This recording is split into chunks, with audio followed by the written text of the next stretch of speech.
Es geht heute noch einmal um elektrische Gurtwickler. Hinter mir sieht man unser Topmodell, den Rollotron Premium Smart. Das Gerät könnt ihr, wenn ihr möchtet, sogar mit dem Smartphone bedienen. Dazu braucht ihr unser Gateway Premium und wie die Anmeldung funktioniert und welcher Menüpunkt noch wichtig ist, das zeige ich euch jetzt.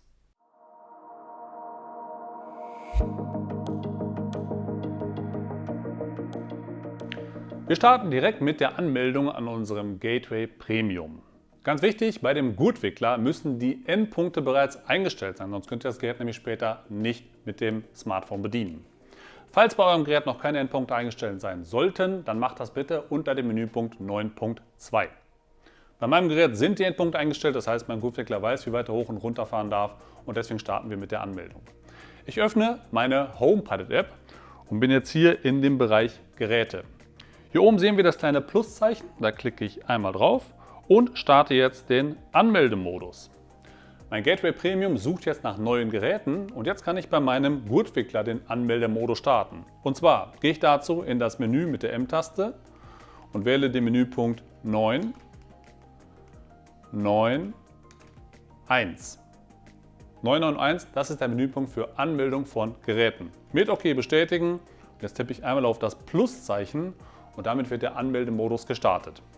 Die beiden werden sich jetzt suchen und finden. Meine Geräte haben sich schon gefunden. Der Gurtwickler hat kurz quittiert und hat hier auf die 1 hochgezählt, also hat ein neues Gerät gefunden. Und mein Gateway zeigt mir in der App hier unten noch an, dass er den Gurtwickler Rollotron Premium Smart gefunden hat. Wir gehen jetzt direkt kurz einmal in die Konfiguration und ändern hier oben den Namen ab. Das ist nämlich hier mein Rollladen links. Gerät der Beschreibung, die spare ich mir jetzt erstmal.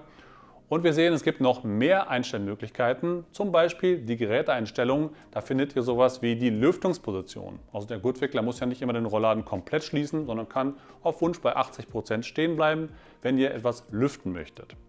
Und man sieht auch den Punkt Benachrichtigungen. Denn unser Gurtwickler erkennt ja Blockierungen, wenn er im Winter mal festgefroren sein sollte, oder er erkennt auch Hindernisse, die auf der Fensterbank stehen. Und ihr könnt euch auf Wunsch bei Blockierung oder Hinderniserkennung eine Push-Nachricht schicken lassen. Das aktiviere ich jetzt mal, dann können wir das gleich mal einmal testen. Und damit ist die Anmeldung schon fertig und wir sehen jetzt hier direkt in unserer Übersicht den Rollladen links und können diesen auch direkt bedienen. Die Positionen werden direkt ermittelt über die Endpunkte, also das heißt, der Gurtwickler weiß genau, wie weit er fahren darf. Ich verlasse jetzt hier das Menü, denn es gibt noch einen Menüpunkt, der wichtig ist, und zwar geht es um die Schaltzeiten. Der Gurtwickler hat ja ein eigenes Schaltzeitprogramm. Das finden wir hier unter Menüpunkt 2. Das heißt, hier könnt ihr Schaltzeiten einstellen, wann das Gerät morgens öffnen soll, wann es abends schließen soll und so weiter. Astro-Funktion geht natürlich auch alles mit dem Gerät alleine. Aber wenn ihr das Gateway Premium habt, dann stehen euch ja die ganzen Routinen zur Verfügung, die ihr natürlich auch für Zeitsteuerung nutzen könnt. Und damit nicht beide Schaltzeiten parallel laufen, solltet ihr das Schaltzeitprogramm bei dem Gurtwickler deaktivieren. Macht ihn also quasi zu einem Empfänger, sodass das eigene Schaltzeitprogramm nicht mehr genutzt wird. Und das mache ich jetzt hier in dem Menüpunkt 9, 9, 2. Mit OK reingehen und dann sieht man, werksseitig steht das Ganze auf 3. 3 bedeutet, er nutzt sein eigenes Schaltzeitprogramm. Und das muss ich jetzt umstellen auf 1. Die Nummer 2, da gibt es noch ein separates Video. Man kann das Gerät ja auch als Zentrale nutzen, aber da geht es jetzt gar nicht drum. Ich stelle jetzt hier das Ganze auf 1, sodass das eigene Schaltzeitprogramm nicht mehr genutzt wird. Bestätige mit OK und verlasse das Menü wieder. Wir können mal kurz nachschauen, was sich jetzt hier geändert hat. Und zwar im Menüpunkt 2 gibt es jetzt immer noch On oder Off. Ich kann das Programm also ein- oder ausschalten.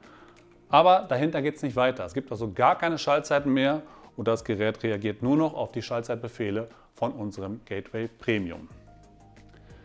Das ist schon alles. Das heißt, damit könnt ihr das Schaltzeitprogramm umstellen und es wird nur noch auf das Gateway gehört. Und jetzt werde ich noch kurz einmal zeigen, was es mit der Push-Funktion und der Hinderniserkennung auf sich hat. Ich stelle mal kurz ein Hindernis auf meine Fensterbank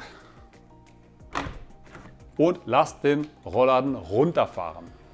Jetzt könnte es ja passieren, wenn das Gerät keine Hinderniserkennung hätte, würde er natürlich eben das Gurtband komplett abspulen und es könnte auch passieren, dass das Gurtband sich verheddert und dann hätte man ein Problem. Unser Gurtwickler hat das Hindernis erkannt und wird mir jetzt auch nach kurzer Zeit in der App anzeigen, dass ein Hindernis erkannt wurde. Da haben wir gerade die Push-Nachricht schon bekommen und sehen hier auch sofort, Hindernis wurde erkannt, also ein Info für mich, egal wo ich gerade bin.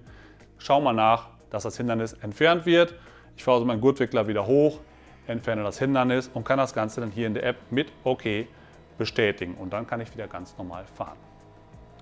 Ja, das war's für heute von mir. Ich sage vielen Dank fürs Zuschauen und bis zum nächsten Mal. Tschüss!